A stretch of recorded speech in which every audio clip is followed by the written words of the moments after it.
one of those activist investors that's been pushing for a sale. Macellum Capital CEO Jonathan Duskin joining us now for a closing bell exclusive interview. John, great to see you. Thank you for joining us. Just want to real quickly ask you on your activist side of things. There are reports out there that you plan to nominate a slate of directors to take control of this board. Are those reports true? And what are your plans if so? Well, I'd just like to say, the action by the company today is it's really unprecedented. Putting in a poison pill, it's really one of the most self-serving entrenchment tactics you can really do as a board.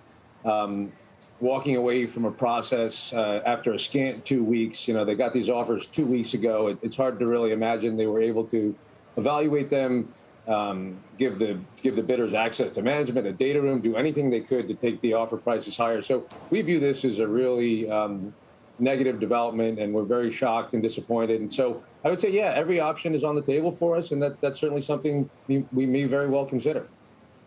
Do you agree, though, with the board that the company is undervalued? Their justification for putting this pill in here in the first place is that they believe that they can get higher offers than what they've already gotten and wanted to prevent someone from making a hostile bid at a price tag that they believe would be lower.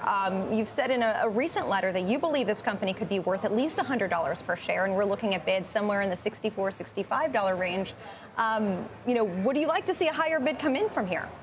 I mean, who wouldn't like to see a higher bid? I just would like to circle back.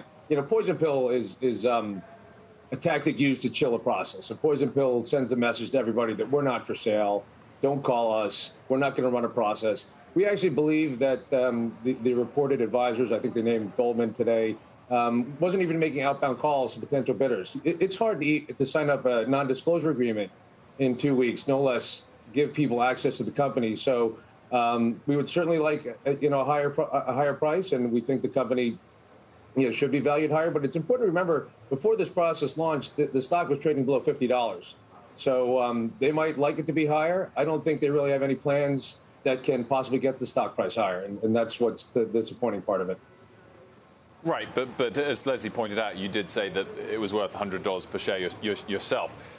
In terms of why you feel like you're the right people to make these calls and to push them, what level of stake do you have in the company, and why is it sufficient for you to be able to make these calls and push them around?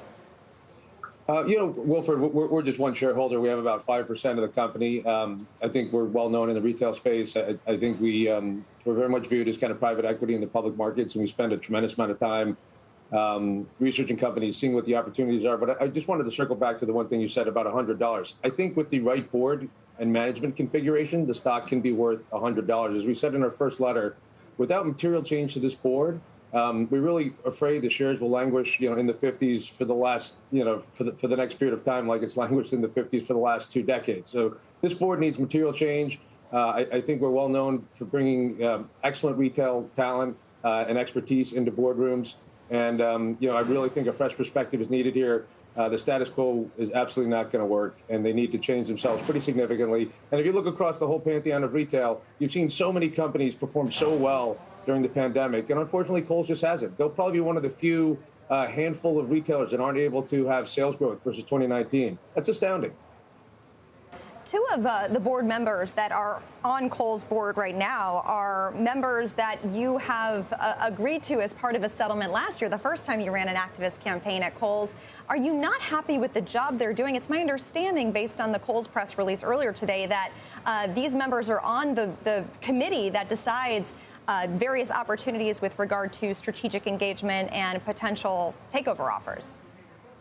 So I believe this is it's a very entrenched board. We've had a number of directors. Some have been on the board for 30 years. Many have been on the board for, mid-teens, 12, 13, 14, 15 years. And yes, we did add Tom Kingsbury, probably one of the best retail operators in the country. You might remember he turned Burlington around, an incredible success story.